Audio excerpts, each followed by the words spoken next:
Who wouldn't want to go back to the past and change their future? But Hao Qiang was already the richest man in this world, waking up in the shack of an old and loose room, which he remembered exactly and which he had rented since the 18 years of his previous life. Hua Qiang could not believe his eyes. It seemed that all this was just a bad dream, a nightmare that would definitely end soon, which, of course, was not the case at all. Desperately examining and coming to a state of common sense, he began to realize faster and faster that after so many years of labor and work, he was reborn again into the same pitiful state that he had from the very beginning of his past, wasted life. He realized that he was reborn at the very moment of his life when a certain epiphany came to him. On the continent of kings, if an epiphany comes to a person, it means that this person is guaranteed future well-being and success in this life. It also means that the martial arts unions, with which you can get rich, have paid attention to you. So, at the age of 20, he accepted his first mission from the trade union, which was to save 3 illegitimate children of a certain grandmother Li. However, he did not calculate his strength, which eventually led him to the fact that the chrysanthemum demon pierced his meridians, thus making him disabled. Without his job opportunities, he could not be used as a full-time employee. As a result, this led him to the fact that the trade union, without hesitation, decided to get rid of Hao Kun in the very first mission, considering him an ordinary person after his mistake. However, he could not live all his life only on his despair. After a few months, he bought a cheap house with the money from the compensation of his former job, but he fell under the so-called demolition of the house and received his first large sum from it. The irony was that this amount was more than the amount of money he had ever earned. Addicted to this so-called hobby, he fell all over the continent and took out several more houses that were demolished and received a tidy sum for them. After that, he founded a number of real estate unions, similar as Coin Kneeling Park, Hengda and Manhwa. In less than 10 years, he obtained the rights to a third of the lands of the continent of kings. In the following years, the gates to other worlds gradually opened. This crisis has brought many opportunities for the continent, and especially business opportunities. As a result of a series of wars between the gods, there were fewer and fewer places on the continent for ordinary people to use and live. Hao Kun's alliance turned out to be luckier, and miraculously escaped the Great War in their land.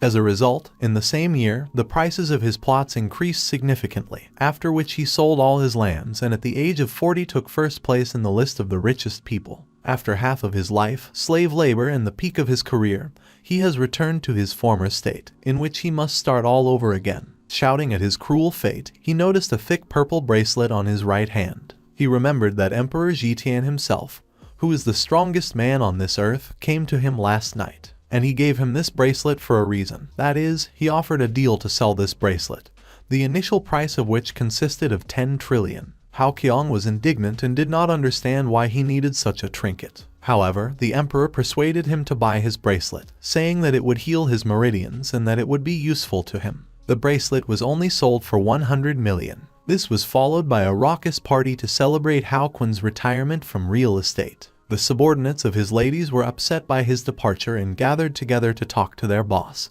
who had been taking care of them for many years. However, Hao Qiang still didn't understand why he needed this bracelet, and why he bought it. In truth, the emperor had no idea how to use this bracelet, and in case of anything, he asked not to blame him for the accidental explosion of the house. After Hao Qiang felt and poked the bracelet a couple of times, he suddenly lit up and gave a response. As a result, he realized by what stupidity he had come to the other world. Deceived by the bracelet he bought the day before, and even with his past body, which had an epiphany, he was indignant again and again, cursing himself and the emperor, who sold him this damned, in his opinion, bracelet. Let's get back to the present. Realizing and shouting what was happening to him, he was attacked by the screeching of his tenant, and the speech of a young lady standing next to him. The tenant furiously asked him for rent for an unpaid month. As it turned out later, it was not the owner of the rental room himself, but his son. His son had good ancestors in his family who knew a lot about martial arts. Thus, he himself was obsessed with martial arts. Due to this, he attracted many girls to him. However, with the exception of a prosperous set of ancestors and a beautiful cape,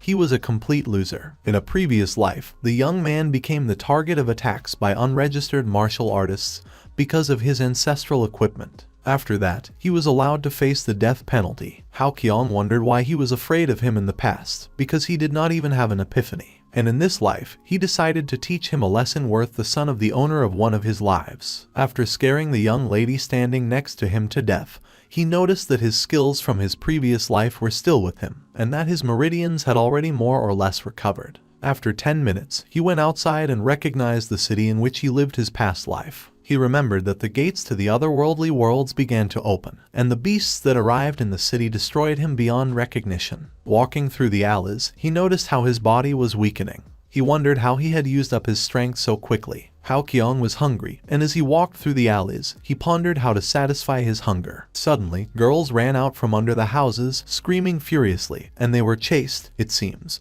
by a huge bunch of monsters who had already arrived in the city at that time. Earlier, local residents and a couple of government officials came to the place where the incident related to the son of the landlord's owner occurred to find out what kind of a farce was arranged here. The devastated land did not give a trace of the criminal. There were people lying around who had had enough of this small beating. The only witness who was nearby at that moment was scared to death by this situation and testified to Mr. Bao, as well as a couple of other civil servants. According to her, the attacker cast several glances at her, then took off the victim's clothes and left without saying a word. She also added that he was cruel compared to the owner's son because he didn't need her. After the girl's report, the employees received information about their suspect, who was Hao Qiong. All the information about him is that he grew up in poverty and slums. His mother died when he was 2 years old, and his father disappeared in the same year. I arrived at the scene of the accident, that is, in this area at the age of 16, rented a house, working at the same time at 5 jobs. In his life, there were no criminal records, no martial arts histories, no entries in the register of martial artists. They are surprised that a man who has never shown himself in martial arts rolled such a big man with one blow. They even think it's an unregistered martial artist. Suddenly, one of the employees receives a message on the phone that dozens of demonic monsters in the form of birds have attacked the city. This is reported to Mr. Bao, after which he shouted orders to call the city guard and unite with other combat unions and request support. And then Mr. Bao also notifies that it turns out that there are masters at the scene of the incident ... or the master. It is also reported that there is only one martial artist fighting there. A young warrior in exhaustion fights with the last of his strength with demonic birds, realizing that his body is too weak in this life. However, despite this, he overcomes the victory over them, destroying them more and more in turn. The power of skills from a past life helps him in this. Still, he sees that there are too many of them, and, indignant at where so many monsters in the slums come from, he begins to look for their source of appearance. After that, he discovers the gate to the other world a few meters away from himself. Suddenly, he notices that the monster standing in front of him has exploded after a large cartridge of fire fell on him. Oh, a miracle. Help has come. Armed defenders one by one begin to attack the monsters. Meanwhile, Mr. Bao thanks the lone master who took down so many bird monsters alone. And approaching his gaze, he notices his clothes of a martial artist, after which he asks what his name is and in which combat union he is. Hao Qiong denies his skill and says that he is not a member of any trade union and says his name along the way.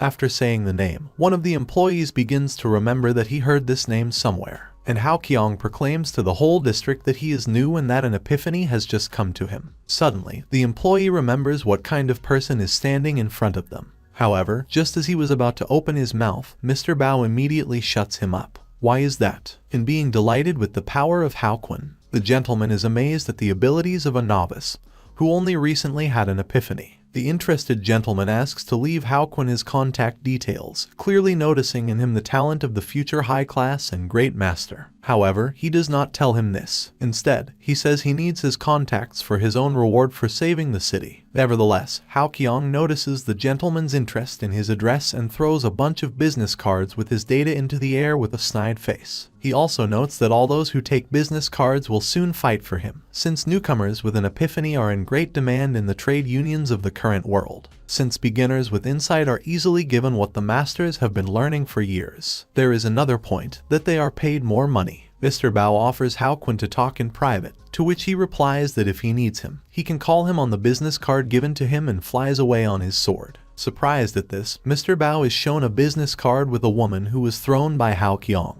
to which he snatches this business card out of his hands and with a nervous laugh reports that he accidentally mixed up the contact details. He exchanges business cards, after which he flies back into the sky on his sword. Suddenly, looking around, Mr. Bao notices how people pick up business cards and call every trade union they know, and report a suspiciously strong master who has only recently regained his sight. People in ruins get money for information. And information, whatever it is accepted, be it a video, a photo, a business card and everything else, about a young and talented master who recently stirred up the crowd. Rumors reach all the higher and lower trade unions of the continent, thereby making Hao Kun famous throughout the country. Hao Qiang sneaks into a city called Feud with a rumbling stomach and comes to one of the richest and most luxurious establishments in this city, the Golden Club. However, he is detained at the entrance, saying that only VIP persons are arranged to have fun here. And suddenly a man gets out of a blue car and says that from now on he is a VIP person and that his blue union will pay for everything for him. A girl in a yellow dress interrupts him, saying that these are too loud words and that she is taking him to her. But suddenly the employee who detained Hao Kun notices not only the yellow and blue union car near the Golden Club.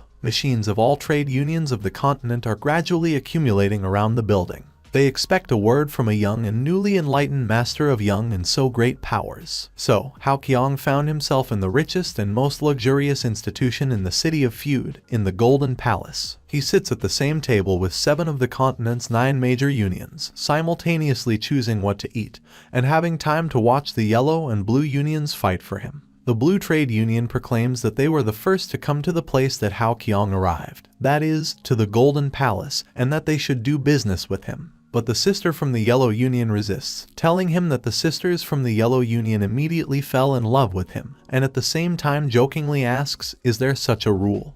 Who is the first? That's the contract. And this is where the fight of 7 trade unions begins for attracting the attention of a young martial artist. One by one, they say that they liked his style in battle, then saying that he meets their standards. A vivid discussion is being burned between the unions, and they are almost going to fight among themselves. Meanwhile, Hao Qiang, eating the dish that was brought to him, notices that the Black Trade Union of Emperor Jitian is not in the establishments. At the same time, he is approached by a white union personnel manager, an attractive girl, and at the same time the daughter of the president of the White Union, who is listed in 7th place in the trade unions. She talks about how they should get along and that she hopes they will work together in the future. She is interrupted with the same exclamations by the president of the Blue Trade Union, with the same rule that they found Hao Kun first. The Yellow Union again wonders where such rules come from for the Blue Union. And between them, as well as a couple of other unions of the continent, a heated dispute and loud cheers erupt again. Alternately, they all do the same thing. That is, they try to bribe the young master. Realizing what's what, Hao Qiang asks to stop arguing between them, saying that all this is useless. He understands that with which trade union he will sign a contract for them he will work for the rest of his life, so he asks particularly noisy trade unions to leave the palace. He is the first to expel the Blue Union, to which they are surprised to begin to resist, saying that the master must not know that their union is a union formed as a result of the merger of the Wusa clan, the Qingtong clan, the Hetan clan and other large clans, which has already existed for 2 years. He ironically asks if the master is not joking by telling him this, but Hao Qiang doesn't kick them out just because they're noisy. In his previous life, the Blue Union was a rabble of people who were neat in appearance, but with their pitfalls, which eventually led them to the fact that the people from the Black Union absorbed them. Thus, Hao Qiang tells the rest of the unions to at least show sincerity, and asks their future plans for him, or rather the amount they can offer him. The first price, consisting of 3 million, is offered by manager Bai Lu from the White Trade Union. Other unions are surprised at such a high price for a newcomer, albeit with such great abilities. They are perplexed by the White Trade Union. To this, Hao Qiang recalls his past years, when he signed his first mission contract for 200,000.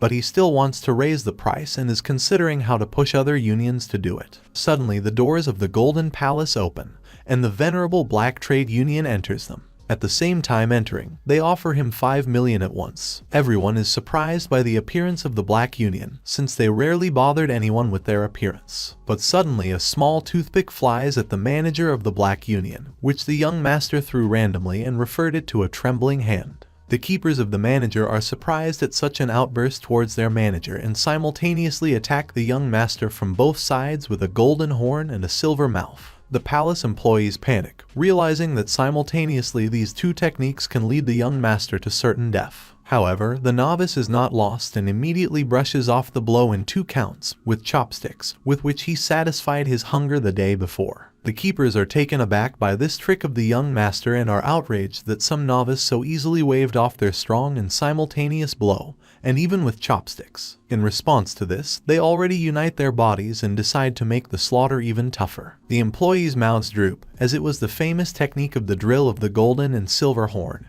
with which it was possible to crush the heavens, and those who are hit turn into mincemeat. Employees gradually leave the building, unable to look at this bloody fight. The manager of the Black Union asks to stop the struggle between his keepers and the young master. They are already retreating, but at this moment Hao Qiong throws chopsticks at the keepers, thereby provoking their anger. At this, the 2 keepers are taken aback and unite again, preparing to make a repeated and crushing blow against the newcomer. The young master is not lost again and goes out against their blow, using the first stick that caught his eye, or rather a fragment of the palace. The 2 keepers fly away, but because of their shame, they justify this trick only by the luck of the young master. This time the slaughter is asked to stop by the manager of the White Trade Union. Defending him, she demands to respect her and retreat, as she commanded. Hua Qiong sees that she had previously observed his behavior and analyzed his abilities with her own eyes. Unable to stand all this, the manager of the Black Union asks the keepers to stop and, offended by the trick of the novice master, leaves the palace. In their wake, the young master shouted to the manager to tell her brother, that is, Emperor Jitian, to prepare money for a refund for his previously purchased purple bracelet. The manager was shocked by such impudence, but said she would remember the cheeky newcomer, and left in a rage with her crushed and disgraced keepers. Thus, there is a push that pushed all the trade unions to inflate the price for the contract with the young master. This leads the manager of the White Union to confusion, because her plans did not include overstating the rates. The price of the contract is increasing from the initial 5 million price. One by one, the money increases, starting from 6 million, ending with 30 million and 1% of the union's share. This offer is offered by the manager of the White Trade Union, Bai Lu. With a twinkle in his eyes, Hao Qiong suggests that Bai Lu leave the palace and negotiate the details of their deal. On the way, he proclaims that the White Trade Union will pay for all the breakdowns and destruction at his expense, and they leave the palace to negotiate the remaining details of the deal. The sister of Emperor Jitian and at the same time the manager of the Black Union mentally reproaches her brother for his stupid act and thinks how many more such crafts he has done in the past. She asks one of her employees to find out everything about the new martial artist, and then leaves the Golden Palace. The young gentleman and the manager of the White Trade Union move to the promised quiet place, to the palace, where they decided to negotiate a deal. During their conversation, Bai Lu asks if the negotiator is lying by chance, but Hao Qiong persuades her, assuring her that he had an epiphany and felt the aura of the main character, as everything should be. But Bai Lu says that according to the information she found about him, he has no special talents in martial arts, skillful skills in owning anything, not to mention a famous teacher who could train him. She reports that by the way he owns martial arts, he is very different from those who, having not trained all their lives, gained an epiphany in an instant, proclaiming that even masters with experience could not immediately do so. She says that from the outside it seems that he has been in private practice in the martial arts domain for years, to which Hao Qiong replies that this is personal information and that he cannot respond to this. Mentally, Hao Qiong remembers that the keepers who accompanied the manager of the Black Union served him in a previous life. From endless debts to Hao Kun, Emperor Jitian, in return for one of his debts, sends 2 goons named Golden Horn and Silver Horn to the service of the richest man on the continent of kings. Along the way, the keepers show and explain all the subtleties of their proprietary techniques to Hao Kun, from which he defeats them in the morning fight. Next, Hao Qiong asks Bai Lu to make some edits to their contract. Bai Lu, in turn, not only reminds that everyone is equal in the White Trade Union, but, thinking that these will not be particularly big edits, eventually agrees. However, the young master is asking too much from this contract. For example, he asks that they switch from a 6-day working week to a 3-day one, guaranteed leaving work on time, the right to refuse any long-term missy, and that all overtime must be agreed with him. Also be paid in 5 times the amount. And there are a lot of absurd, in Miss Bai Lu's opinion, proposals that will have to cost her and the White Union a disadvantage. In order to balance the interests of martial artists, trade unions sign new contracts on equal terms, and not to mention the fact that some edits are basically impossible to add. She is genuinely shocked at how such a novice can offer such absurd suggestions, and immediately gives a negative answer, to which he threatens her that he will apply to another trade union, which in turn will approve his edits. She, raising her voice, tells him why did he think that other trade unions would approve of these unreasonable demands, and remembers that she gives 2 favorable conditions for him. At first, Bailu thinks that he is showing off in this way, and in the end, still agree to their terms. But suddenly she sees that he is extremely serious. Hao Qiong proclaims and assures that if the master has enough strength, then no conditions are terrible in front of him. Bailu suddenly realizes that the conditions proposed by the young master remain the same, and that he intends to stand his ground. In this case, she asks him to soften his wishes by looking at him with her beautiful eyes. Hao Qiong thinks to himself that if he didn't know her about the scandals concerning her future, she would definitely lead him by the nose like a baby. Yet, having decided to make a concession to her, he leaves only one of his proposals in force. More precisely, a 3-day job a week. They agree on this. The young gentleman, saying goodbye, says that he must register with a state agency as a martial artist, and flies away on his sword. At parting, Miss Bailu sweetly accompanies her guests, but the feeling that she has just been tricked does not leave her thoughts. Meanwhile, the emergency department of the Continent of Kings is discussing the morning incident.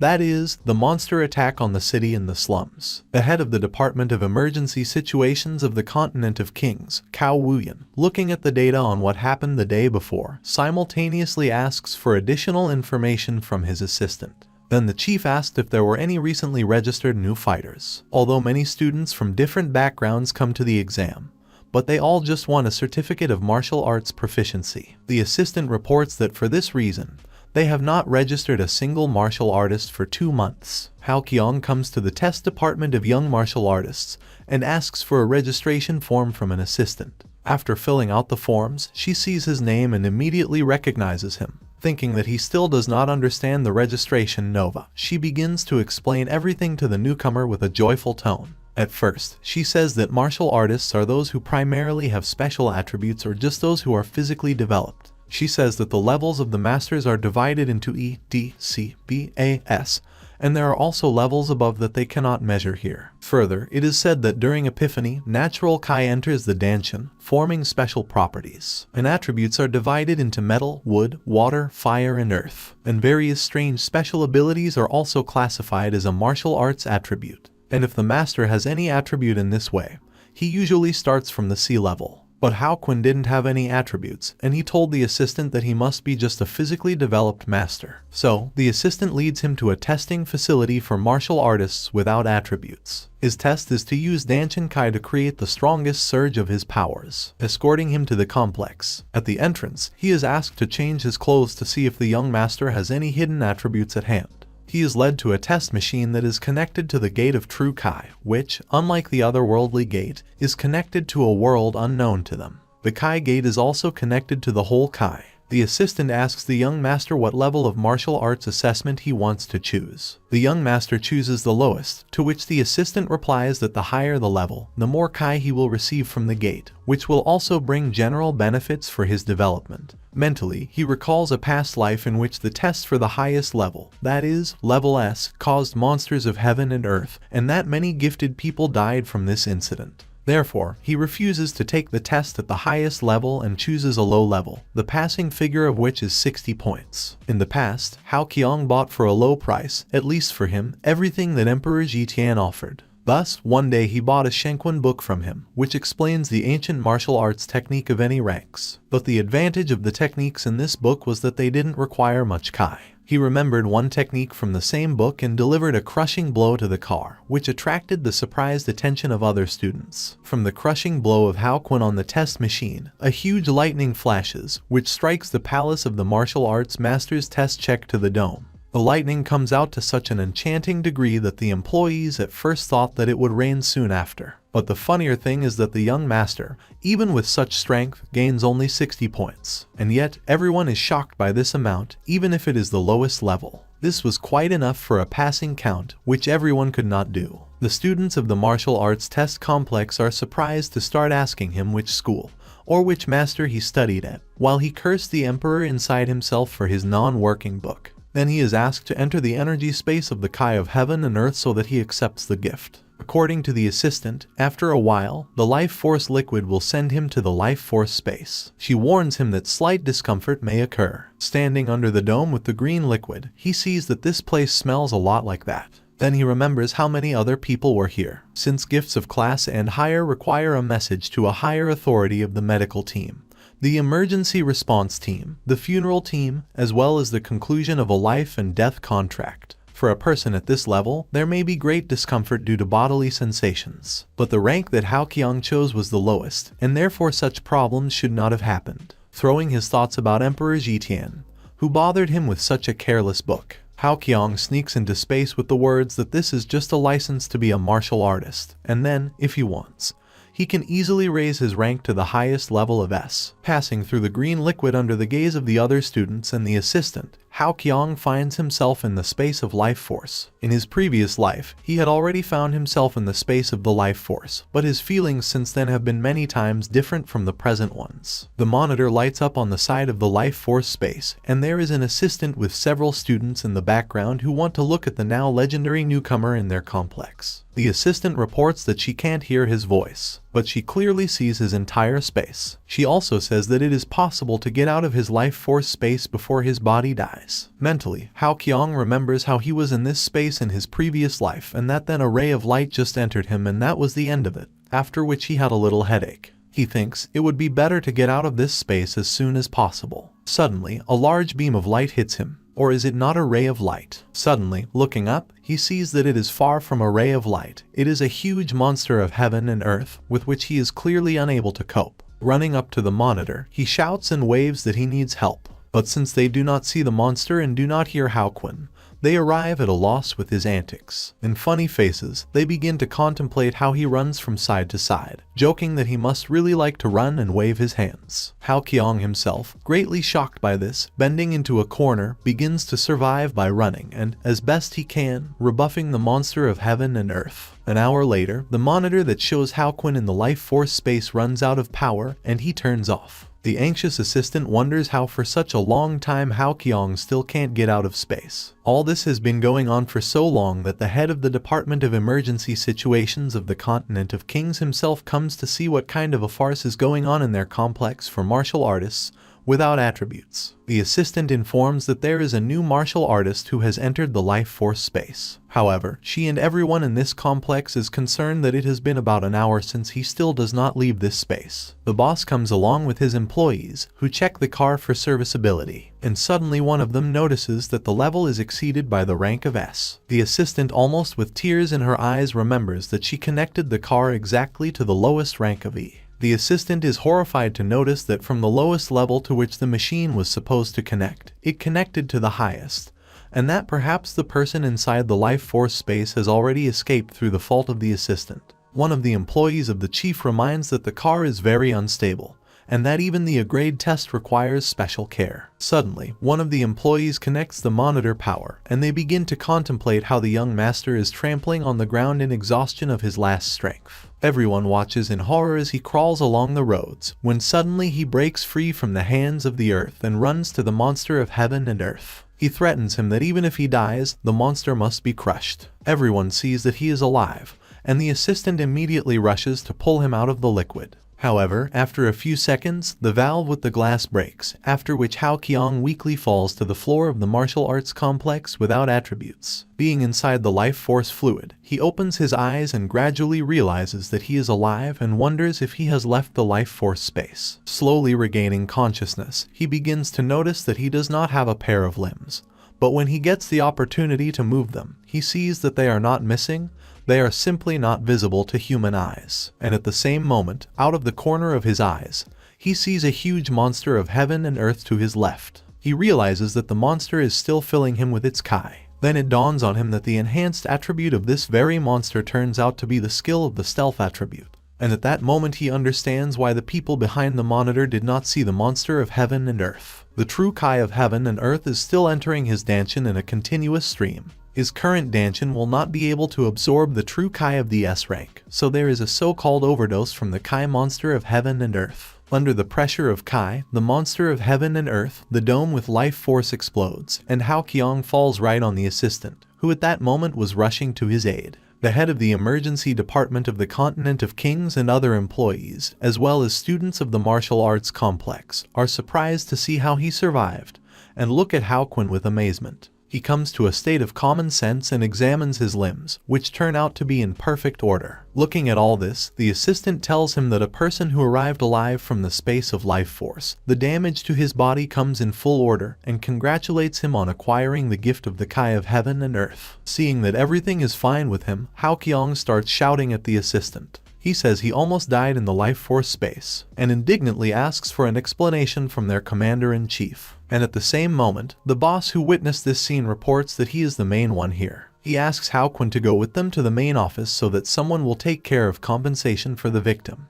Haoqiang immediately recognizes the head of the emergency department of the Continent of Kings, mentally wondering what he is doing here. This person was the very last person Haoqiang would like to see and remember at all, so he asks simply, provide him with his martial arts master certificate as soon as possible and informs him that he has so little time. But the miser boss says he can't judge the certificate until he finds out in detail what happened to him in space in the fluid of life force. He further explains to him that he was tested for E rank, but the car showed a higher rank, which greatly intrigued the boss. Although the machine is faulty and the measurements may be inaccurate, but Haoqiang eventually entered the life force space above the level that was specified when filling out the criteria. Therefore, in order for him to get a martial arts master certificate, the Cow Chief needs to learn more about him, especially about what happened to him in the life force space. Haoqiang mentally replies that the boss will not bother to hear the details in this life, and in order to somehow fix the problem, he is looking for a way out, how to resolve this situation. He tells the boss that in the life force space, his body could not withstand the excess of true Kai, so he asks only his weakness to blame for this. And as for the martial arts master certificate, he asks Cao Uyan to hand him an E-rank master certificate at least, saying that he meets the E-rank criterion. He thinks to himself that at the moment it is not worth contacting Cao Wang, since in the future it may cause him a lot of unnecessary trouble. Referring to fatigue and nausea, the guy asks to leave the Ministry of Martial Arts and asks for his cape and weapons. They send him, saying that in a few days his temporary certificate of a martial artist will be ready. The young gentleman immediately leaves the walls of the palace. After his departure, one of the employees of Cao Uyan's chief informs him that Haoquin's equipment was recognized as a grade item, and when checking that purple bracelet, the verification machine completely exploded. The boss is shocked and asks to close all the doors of the palace for a while. After some time, Haoqiang flies past the Badlands with his luggage, thinking about how to earn his next big money. He feels as if he has been targeted. Suddenly, his stream of thoughts is stopped by the cry of the lower keepers, who ask him to come down, saying that civilians are not allowed here. However, one of the keepers wonders, if he were a civilian, would Haoqiang be able to fly like that? So, they assume that this is one of the masters of martial arts and, most likely, illegal. But Haoqiang comes down to earth and shows his licensed, albeit temporary, martial arts master certificate.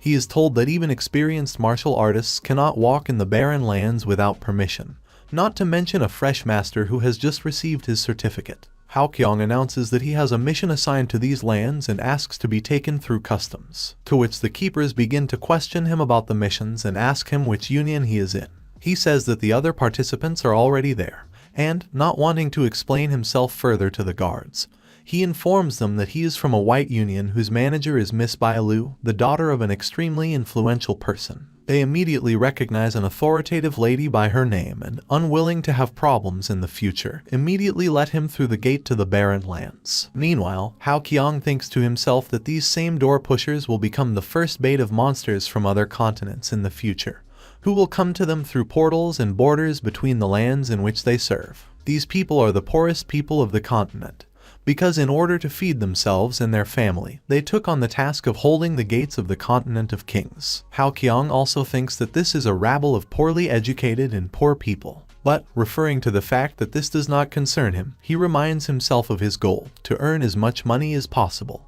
even with the help of his enemies. So, with such great thoughts, he enters the barren lands and the next second notices that his rations and money have fallen when passing between the gates of the Continent of Kings and the barren lands. Meanwhile, on the other side of the border, employees collected the wanderers' money, not believing that they had such a jackpot. On the other side of the continent, as soon as the young martial artist entered the barren lands, He began to shout loudly and resent the loss of his money, but his loud exclamations are interrupted by the roar of huge monsters that immediately rush at him. But not confused, Hao Qiong immediately activates the stealth attribute and is outraged that all the monsters came out at the same time as soon as he entered the Barren Lands. 5 years ago, in the Otherworldly Gate, for the first time in the history of the Continent of Kings, gates to otherworldly worlds appeared. This gate stood for a whole year. They were connected to the alien world of demonic monsters with a low level of intelligence and mental development. During this year, the monsters that came from there crushed a fifth of the continent. After the gate disappeared, the government of the continent gathered the most powerful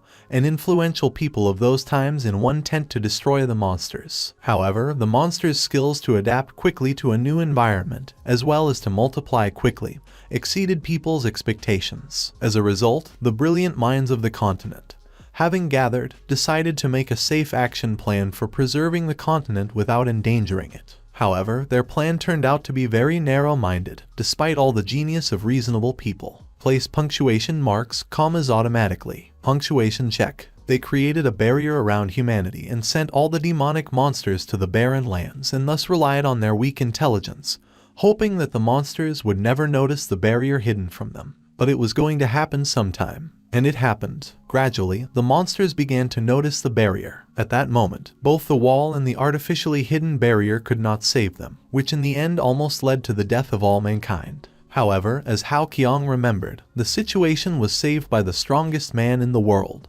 Emperor Ji Tian. And at the same unusual time, another gate opened, already the second in a row, which was located in the Barren Lands. It was a gateway connecting the Barren Lands with a highly developed world, the world of magic, swords, and fantasy. At the same time, the Barren Lands became a prosperous continent, and the prices on their land immediately skyrocketed. Of course, this was in the young man's past life, but he clearly remembered everything and also wanted a couple of 3 lands from there until their prices rose. And on this occasion he went to the Barren Lands. There was no question of any mission. He was passing through the gate to book himself a plot in the Badlands. He wants to take possession of the lands where the gates of that time will be built. And by that time, he will be one of the richest people on the continent of kings. With a map in his hands, he examines the lands and chooses which part of the land he would take possession of, so as not to become even richer in the future. However, he thinks to himself that he still needs to live up to this moment, since he will have to overcome many obstacles, such as the attack of monsters, the contamination of lands, and some smugglers. But for now, he decides not to think about it. The young master wants to get all the resources he needs. Suddenly, he notices the wolf monster with his left eye, and strikes using the attributes of the monster of heaven and earth. He notices that they are very convenient to use, but their effect does not last long. Suddenly, Hao Qiong hears the screams of a girl who asks to get away from her. He understands that this is the language of the future magical continent. As he gets closer and closer towards the screams, he sees that people who look like pirates and thieves are running after a little girl. She deftly runs away from them until she stumbles over something and falls into their hands. The thieves ask the girl where her parents are and proclaim that, however, it doesn't matter anymore, and now they will take care of protecting her sister. These people turn out to be the people of the Red Wolf. Their modest baggage of past and future actions includes robberies, kidnappings, human trafficking. In short, everything that brings them money. Mentally, Hao Qiong thinks that these scum are fishing wherever there is at least some money. Their number is so exalted that of the many criminal groups that appeared after the first war from the Otherworldly Gate, their group can be considered the largest of all criminal groups. They even have their core members in illegal martial artists. Rumor has it that the total number of their masters of the S rank can even be as one whole union. These guys were part of the government and the army, so it didn't take them much effort to get into the Barren Lands. However, Hao Qiong pays more attention to the girl, who fiercely resists the thieves, who want to get her faster and sell her at a favorable price. They notice that the girl is an attractive blonde foreigner. Yes, and lowly. She notices that no one takes her cries and screams seriously, and then decides to turn into her real appearance. Standing up in a pretentious pose, she reads a spell and prepares to strike, and thereby makes a formidable look of a combat opponent. However, its pretentious power of the explosion of the Red Lotus is not enough even for the reduction of ants and is suitable for them only for fireworks. Immediately, one of them takes out his phone and starts dialing his boss to report that they had laid a large fish. The girl they found turns out to be at the same time a beautiful foreigner, and even with magical powers of reincarnation. He proclaims that he wants to take her away immediately. Watching this from the beginning to the end, Hao Qiong realizes that it's time for him to go on stage. From large fragments of stones, he immediately comes out with a sword and begins to anger the thugs, after which they one by one begin to fall and die. Finally, the turn comes to the last thief, and surprised by the heroic act of the young man, the girl begins to thank him for saving her life, to which he, in turn, responds by presenting his sword to her neck and saying that she is the greatest witch named Takizawa Rokura. While Hao Qiong was watching from under a pile of shards, he noticed that the girl had shown her abilities to thieves, and then suddenly he remembered where he had seen her. In Hao Quin's memory, there were 6 catastrophes on the continent of kings that could destroy him entirely, and the fire was also one of them. One day, 8 years later, a witch with blonde, wavy hair like pasta appeared in the sky over the continent of kings. Then she waved her hand and made a blow on the ground, which almost hit Hao Quin. It was then that she made Hao Quin feel all his hopelessness for the first time. And at that time, he thought that he would really die at the hands of this witch. But he was once again saved by Emperor Jitian. Of course, not for nothing, appeared at the very moment when the blow almost destroys Hao Quin. To him, as a defender, Quin offers a deal. If he brings the head of the blonde witch, he will get any amount he wants for it. So they agreed. After that, Jitian warned the young man to stay alive as long as possible and not give in. At least until the payment deadline arrives. The fire, which occurred in connection with the blow of the same witch, lasted 3 days and 3 nights. During this period of time, he managed to destroy half of the capital of the continent of kings. Hundreds of thousands of military soldiers and martial artists died at the hands of the same fire. And although martial artists and soldiers, working together, eventually defeated her, it took many years to put the demolished city in order. At that time, Hao Quin owned a large part of the buildings that caught fire, after which he really thought that the end of the world had come. And this woman with hair as blonde as pasta was forever preserved in her memory. It was a witch named Takizawa Rokura. He was amazed that this particular woman was standing in front of him in the form of a lowly, and also in helplessness, without any weapons. She keeps repenting to him, begging him not to kill her, and offers him to do with her whatever he wants, and even broadcasts that he will become her paladin.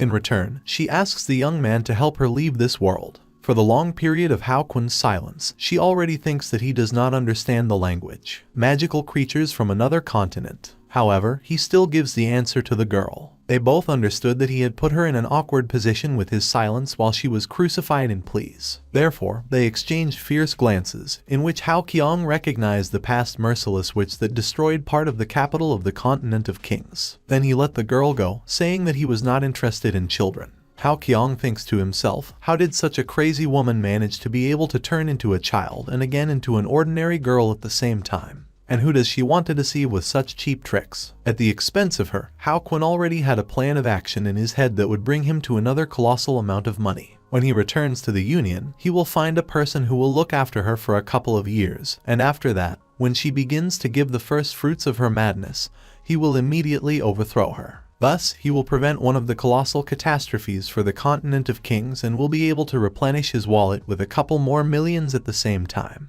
Hao Qiong goes to a quiet place where he has set up a camp for himself and cooks for himself to eat. However, already the witch at that moment begins to observe him through the fragments of the earth in the barren lands. It stands right on the spot where the wolves of those lands appear from time to time. And this time is no exception. Hao Qiong again saves her from the wolf that appeared behind her while she was watching his food with interest, and tells her to get out of his sight. The second time, when Hao Qiong is preparing to eat and roasts only the dead wolf on the grill, she again spies on him, after which the situation above repeats. An hour later, this case is repeated over and over again as many as 16 times. While Hao Qiong gathered all the dead wolves and managed to cook them for his meal, he lost his patience, and he grabbed the witch, after which he began to shout loudly at her. He asked if she wanted to die at his hands right now, because he was no longer able to think rationally, and that at this rate she would finish off the entire generation of wolves of the Badlands with her presence. And again he orders her to go away before he decides to eat her herself. To which the blonde witch begins to cry and say that she is hungry. Hao Qiong realizes that she has been walking alone in the barren lands for God knows how long, and asks her if she can wash the dishes. The answer was yes, and he reluctantly offers the witch to eat. At least, even if the meal does not bring him pleasure. During the meal, he wants to extract from her as much information as possible that is beneficial to himself,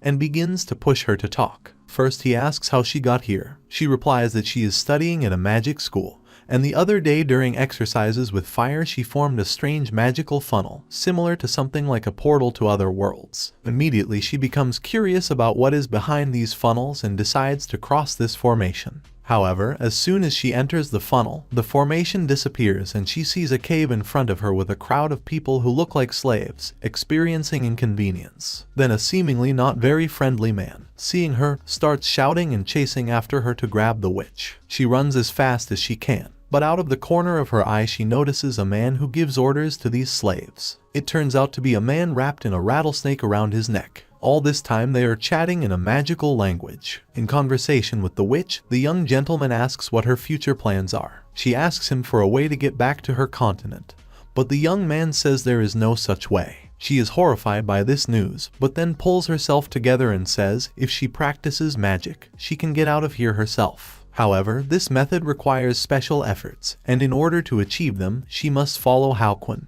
She asks if she can follow him, to which he does not refuse, but asks in return for all the money she has at the moment. With horror, she notices that she has nothing at all. However, the witch does not grieve and offers physical help in return for money. Weakling grins and doesn't take her words seriously, as he doesn't need any physical help. He asks people for money or valuable goods in return for his services. This time the witch is still saddened, but Weakling still offers her a way out of her situation. So, the master of the 14th Hall of the Red Wolf named Lai Shunmiao leads his crowd of thieves and bandits across the edge of the barren lands. On their way, they notice 12 wolf bones and proclaim that they are not surprised that they so easily exterminated their people. Looking at this pile of bones, they assume that not only one master entered their lands, but several martial artists at once. But they are surprised that they all left, leaving the girl lowly in the care of bandits in the Badlands. Their commander-in-chief with a snake in his neck says that there is a big reward for his head in the continent of kings. However, the masters and trade unions should still be wary of him, since they must reckon with his great power. The bandits are a little upset that the masters ran away, as they were ready to fight with them and even took dozens of people from the Red Wolf pack with them. But they assume that they don't have far to run, because the whole barren land consists of various monsters. Taking the witch with them, they begin to tease her in their own language, to which she looks at them with a questioning look, since she does not understand the language of the continent of kings. This does not particularly stop them from speaking out, but still something stops their vile speech directed at the blonde witch. Before that, they had seen the remains of roasted wolves, which they assumed were left by martial artists. It seemed to them that this fragrance was still coming to them, when suddenly one roasted wolf flew out of the air and fell right in front of the hunters. They looked in the supposed direction from which the wolf came and saw that another surprise followed the fried wolf. A pack of big gothic dragons came after them and were going to attack the bandits, to which their leader is surprised, because the zone of activity of Gothic dragons is the zone at the walls separating the barren lands and the continent of kings. The bandits are attacked by monsters, to which they begin to brawl and fuss. Their leader orders them to calm down and shoot them in the eyes of monsters with their crossbows. That's what they do, and the monsters begin to gradually fall one by one. When their heads are lowered due to unseeing eyes, monsters are pierced through the heads with swords, after which they finally die. One monster almost kills the leader of the gang, to which he angrily activates his snake on his neck and tells her to bite the monster's leg with her teeth, which the snake on her neck does. The monster growls and falls to the ground with instant exhaustion. Seeing this, one of the employees of the leader of the Red Wolf begins to praise his snake, saying that one of his bites can take down anyone who gets in his way, to which the leader smiles maliciously. But in the next seconds, a sword enters the employee from behind. The gang leader is taken aback. Gradually, the culprit is highlighted from behind the bandit, and it turns out to be the same martial artist who taught them a lesson in the past. The master of the 14th Hall of the Red Wolf, Lai Shunmiao, dies at the hands of Weakling in the next second. He mentally already calculates the value of his head in his wallet, which in total comes out to him at 6 million.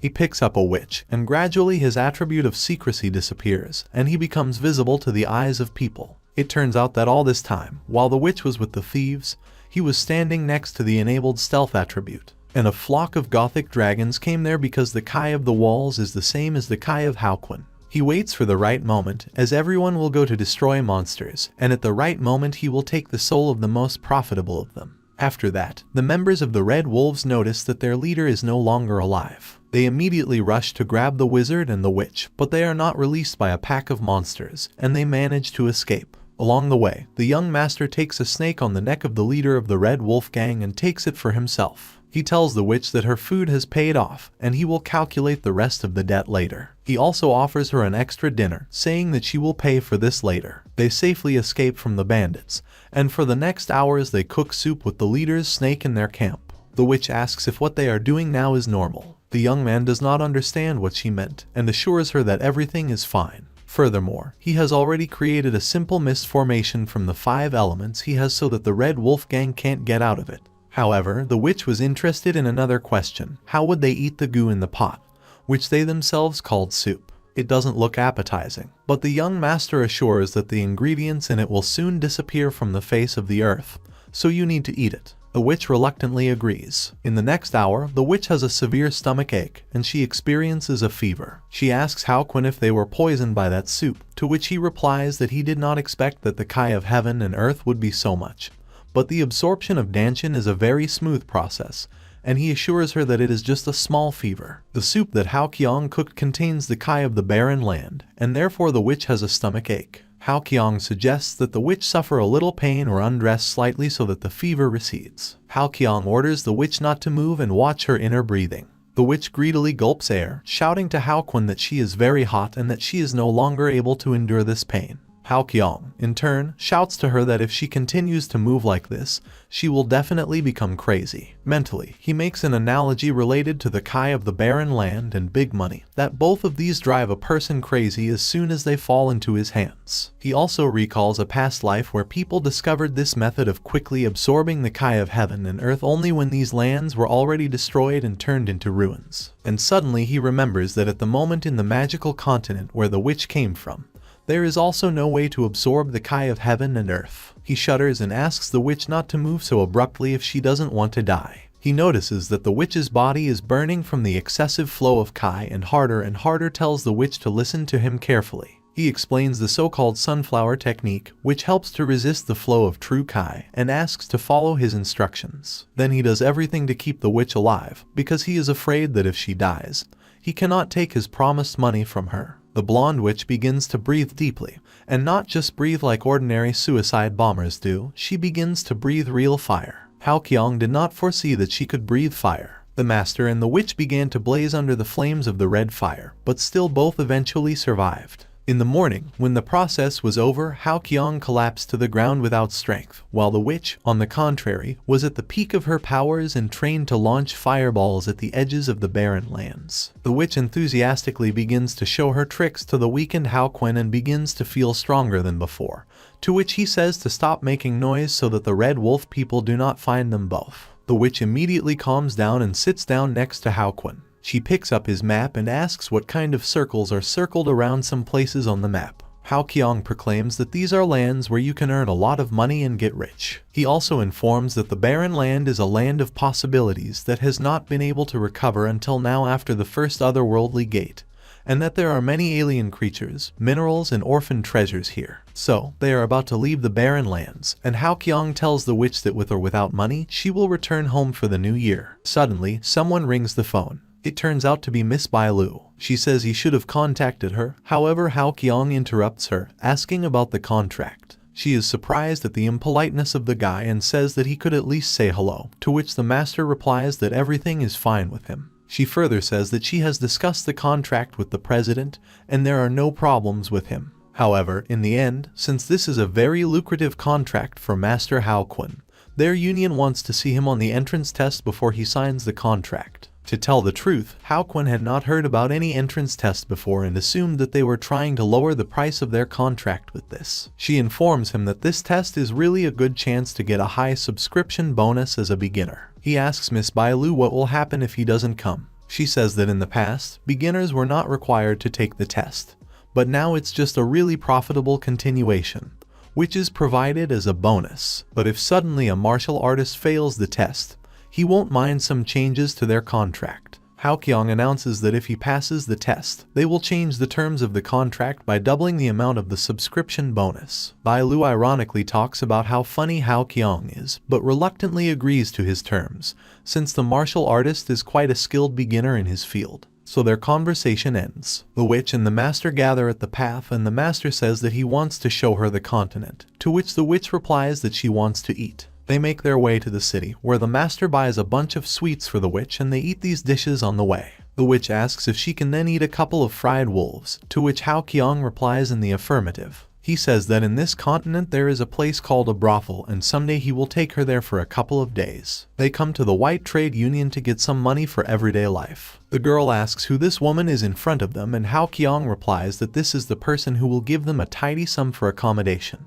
The witch says that she did not like this woman very much in appearance, because she has two curvy forms. Since the people of the magic continent do not understand the language of the continent of kings, and those, in turn, also do not really know their language, their conversation remains confidential in front of a woman. Consequently, the conversation between Bailu and Hao Qin will not be clear to the blonde witch. Bailu asks who the cute girl in front of her is, to which Hao Qiong replies that it is her stepsister. He jokingly says that he will sell it to her if she pays among themselves at a fairly cheap price. She looks at him questioningly, after which he asks to get down to business and start the test. Bailu says that the president of the White Union wants to see her first. The president was the first martial artist to have an epiphany, at least on the continent of kings. Hao Qiong doesn't even go to their office, where he meets a little old man named Bai Danfeng, who greets them with a warm smile, mutually extending their hand. He looks happy to greet him. The old master begins to cheerfully praise Hao Qin, to which he responds with mutual exclamations. Hao Qiong says that he is sorry that he did not meet the master at the dawn of his life, but now he will leave her without regrets. The president, in turn, says how talented Hao Qiong is,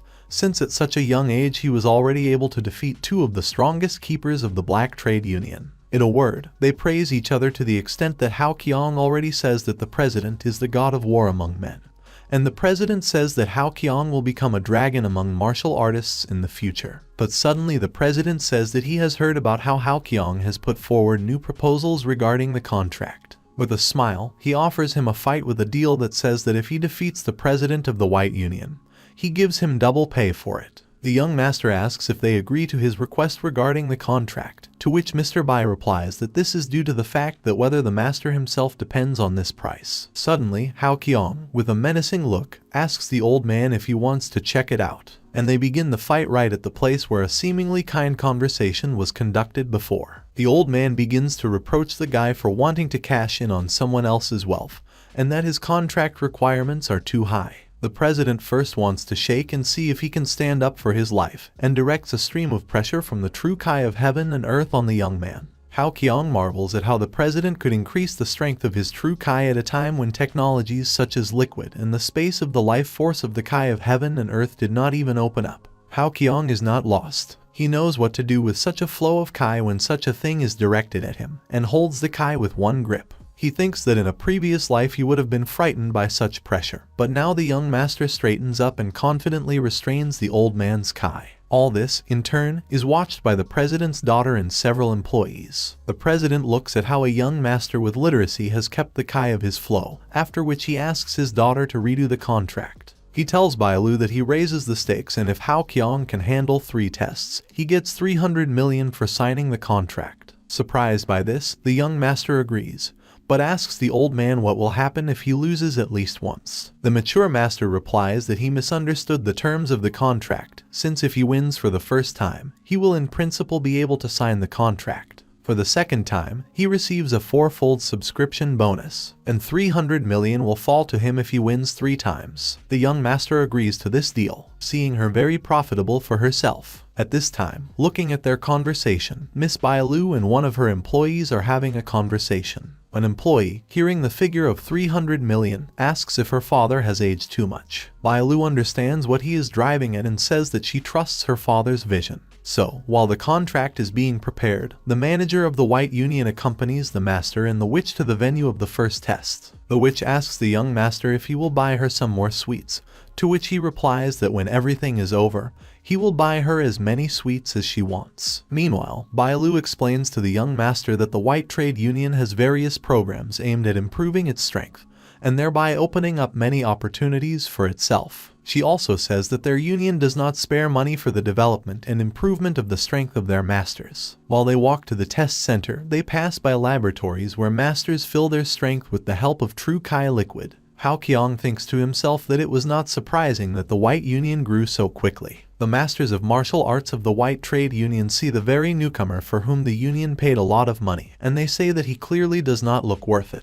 They see a girl next to him and assume that they have a pair cultivation. One of them even wants to go and look at it, but he is dissuaded, saying that it's time to plunge into the liquid of life force. Next, Bailu leads them to a testing ground, where many spells are installed to protect the perimeter from damage. Also, the peculiarity of this polygon is that it switches between different test environments, using psychedelic spells for this. This is how they test a martial artist to adapt a new environment for him. A lot of martial arts masters of the White Trade Union gather at the training ground, since rarely anyone tests a beginner at the training ground and rarely does anyone alter the contract at the behest of young masters. Meanwhile, the viewers have a stormy topic, whether he is worth his money. Among them is the captain of the third team of the White Trade Union, Zhu Zionan. He is asked a question by one of his masters about his too high price, to which he replies that there used to be scammers who were not afraid of death, but in the end they all died and were thrown away. Bailu tells Hao Kun to swap his suit for a union suit that can withstand certain lethal damage, but Hao Qiong refuses, saying that it is too troublesome for him. His rival named Ma Gobao,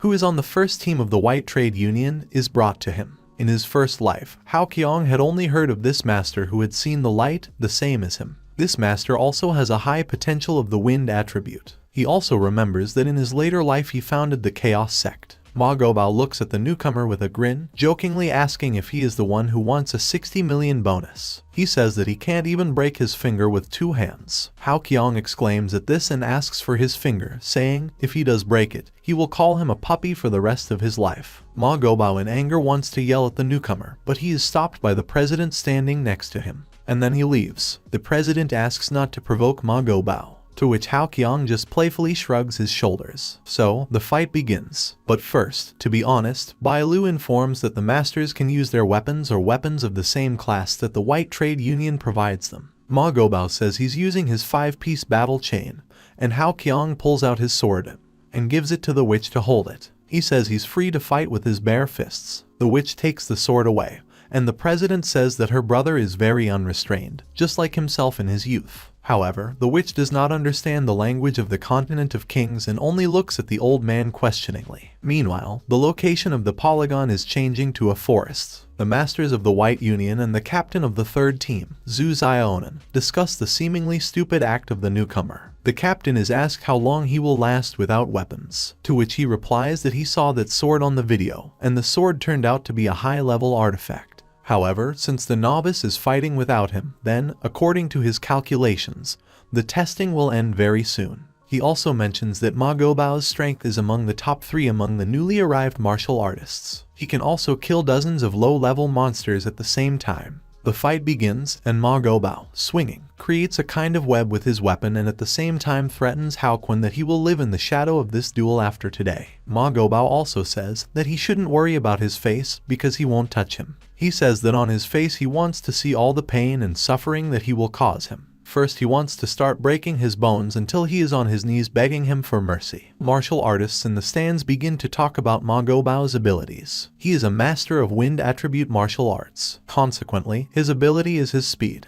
The more he moves, the faster he gets. The captain mentions that in previous fights he needed teamwork to help him develop his ability. He also proclaims that in order to defeat Ma Gobao, you need to make a move before he accelerates. But he had already unleashed his powers. Consequently, the captain will not have any intrigue from watching this fight. He thinks and proclaims to other masters that everything is obvious, and that Ma Gobao will win. With these words, he begins to leave. The masters believe his words, since he is their captain, but they still remain to witness their fight. But there is an intrigue in their fight. Then there are 5 consecutive blows, which instantly crushes the vaunted novice Ma Gobao, after which the medics take him away in a stretcher. All martial artists, as well as people in this training ground, are surprised at the rapid defeat of their most capable novice. But the president is enjoying the fact that Hao Qiong won in the first round. The captain of the third team of the White Trade Union goes to the exit, and hears the conversation of the medics and the knock of the stretcher behind him. He is already looking there, thinking that this is the arrogant newcomer. What a surprise appears on his face when he sees his colleague on a stretcher with a tattered and bloody face. He hears the president's voice telling him that Captain Zhu Zionan himself will be speaking to the newcomer in the next round. Miss Bailu asks Hao Kun if he is injured. He says no, but his fist hurts a lot, perhaps because he overdid it a little more. Bailu is leaving. To the captain of the third team, the president thanks the young gentleman for making the blow not fatal. Hao Qiong replies that while Ma Gobao was making a web, he spent part of his strength, and he, on the contrary, managed to accumulate them, from which it turned out that Hao Qiong hit him with all his might. A conversation about his style ensues between the president and the young master. The president suggests that perhaps the name of his fighting style is called Pom Tathagato Shenquin. Hao Qiong looks at the old man with surprise and a little apprehension. The president says that he saw such a style in his youth and that he never thought to see it again in his lifetime. Hao Qiong jokingly dismisses this remark, referring to the patriotic opera Beijing Opera. They understand this joke among themselves, but the main thing is that the young gentleman gets along with the president. From the outside, Bailu even seems that these two are on their own wave. Meanwhile, Bailu and the captain begin a conversation about him being next. The captain informs her not to worry about this and that this is just his 60 million recruit.